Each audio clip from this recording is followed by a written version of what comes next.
Well, we were very fortunate. It's a great win for us. But their team, outplayed us for 30 minutes. I mean, not just outplayed, they outcompeted us.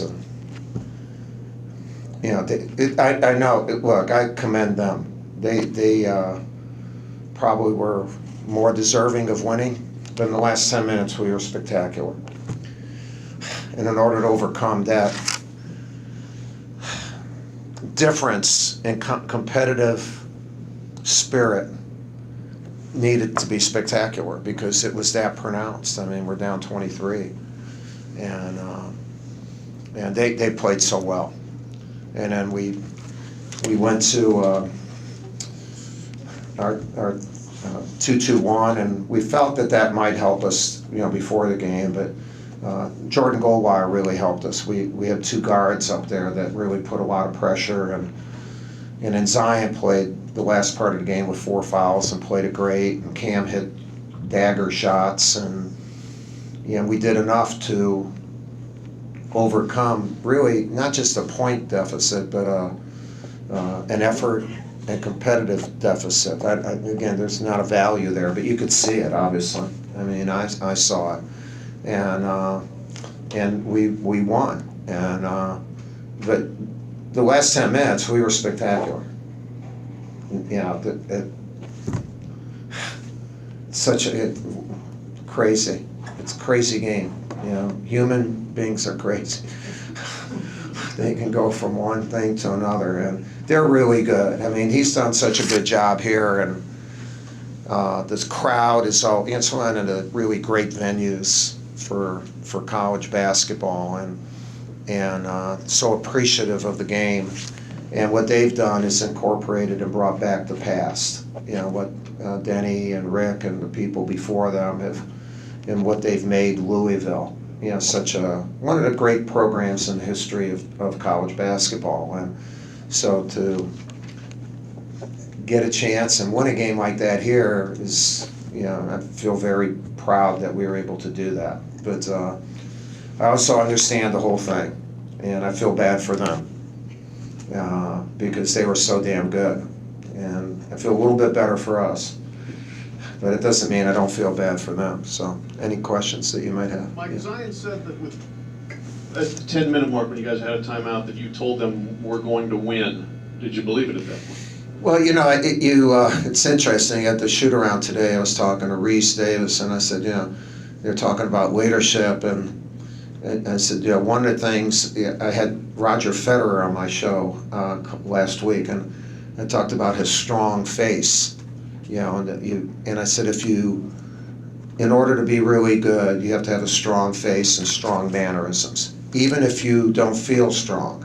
And at West Point, that was one of the things I learned as a cadet. Like, even when you don't feel like it's going to go, your men better not see that in you.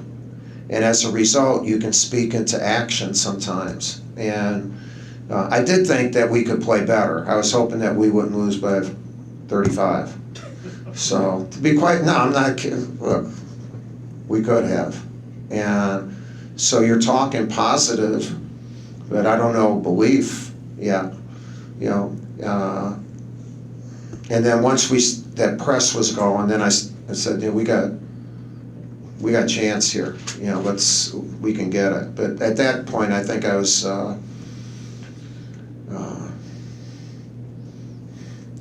I may have been telling him a lie, but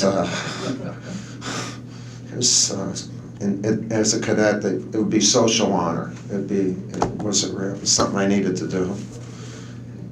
This is a crazy night, and really, as a coach, because I've been doing this so long, I really feel bad for them. I literally feel bad for them because they were so damn prepared for us, so well prepared, and my level of respect was already high, but it's even higher after this game. You talked about the press, and how important was Jordan's performance, not just on this night, but for him and this team going forward? Yeah, well, we found something maybe, in the press to have Trey and Jordan's a really good athlete, and you know, he had the best look of anyone on the bench. Like sometimes when you look down, and he was like sitting at the edge of his seat wanting to get in. So let's get in, man. And then you didn't want to take him out. So, and then Trey is such a good defender, so he was everywhere.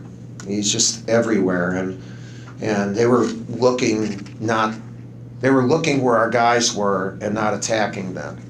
And it's because of the effort of all those guys. When you win a game like this, when everything's going against you, what can it mean far beyond tonight? What does this do to his team's belief, its confidence, whatever, to be able to do this? Well, you know, I told my team, I said, look, you're not losers, but you're playing like losers, you know, and you know, February is a crazy month because it's a long haul before March, and everybody is hungry. They're trying to make their marks, and these kids can already feel like they've made a mark. And so you're playing against somebody that can be hungrier than you. And like our thing going into the game was play harder than them, and we weren't able to do that. So that's a lesson for our guys. However, the other lesson is maybe Goldwire can play more. The 2-2-1 may be added to what we're doing. So yeah, we're not a. Yeah, what do we play? We've played 24 games. You know, they played 24 games in their career. So we can still learn a lot. We learned a lot tonight, and they didn't give up. And they made really pressure free throws. And Cam hit his teammates. You could even see right there, where is he? And just shoot it. And so confidence-wise, I think it adds a lot. And gets Goldwire in the rotation there.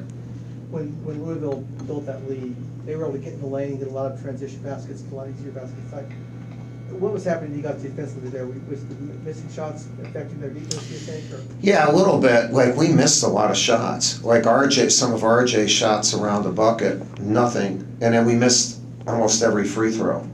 And, you know, we were in the 30s.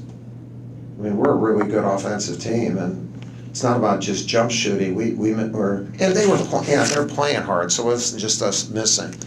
And the defense, we didn't talk right away. And they have a really good offensive set because their centers can hit threes. I think they probably hit 3 tonight, and at least 3. And we didn't defend that. And Marquise looked tired. And again, it's been a long haul. He's been playing like crazy, and he's a big guy. But he wasn't who he has been.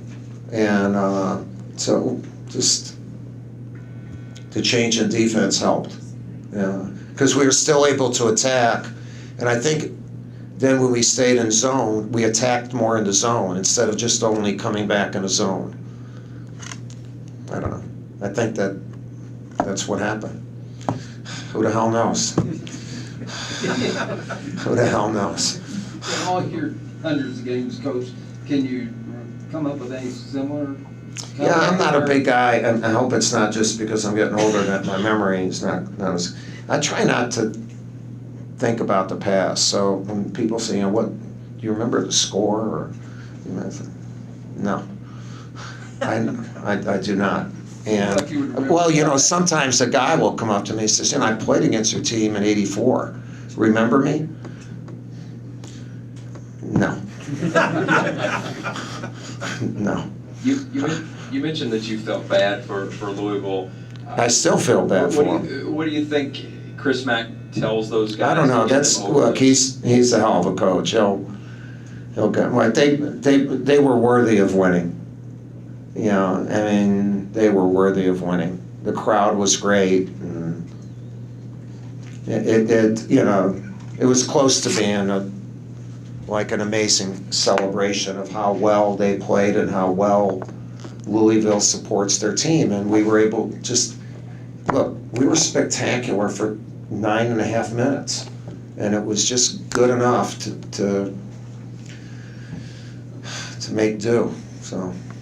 What was Louisville doing defensively in the first 30 minutes, more specifically, I think the first half, that was forcing you guys to take more outside shots, not get in the paint as much, and did that change in those last 9 or 10 minutes? Well, they were playing great defense, and they are really good. They didn't let you get into the lane. And very similar to what Virginia did Saturday, except we hit 13 out of 21 threes. On Saturday, we didn't hit anything. And then I thought panic is not the right word, but we lost confidence. And then we just looked bad.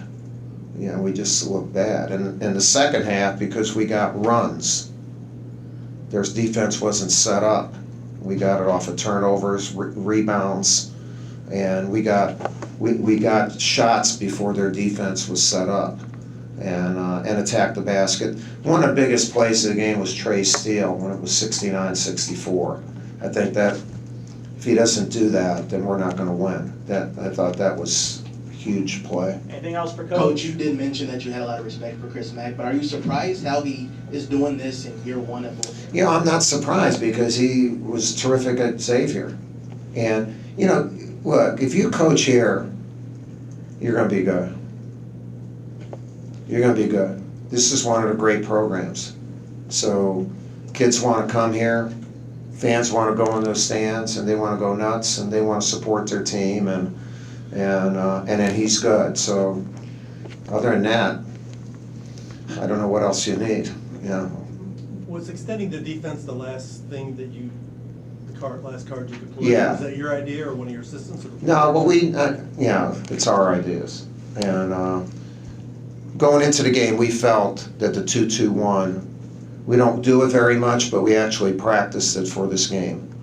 So we felt we could do it. We did it one time in the first half, and everything we did in the first half was not good. And maybe the sense of urgency,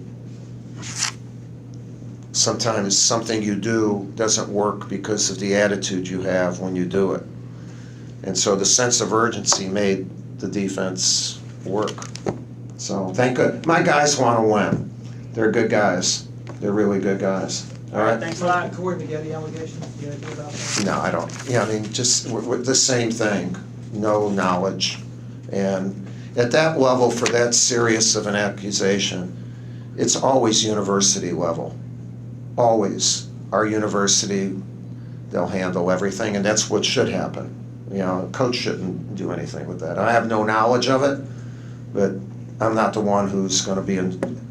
Our university should do all that, and rightfully so. You know, that's the level that needs to happen. Okay. All right. Thank you.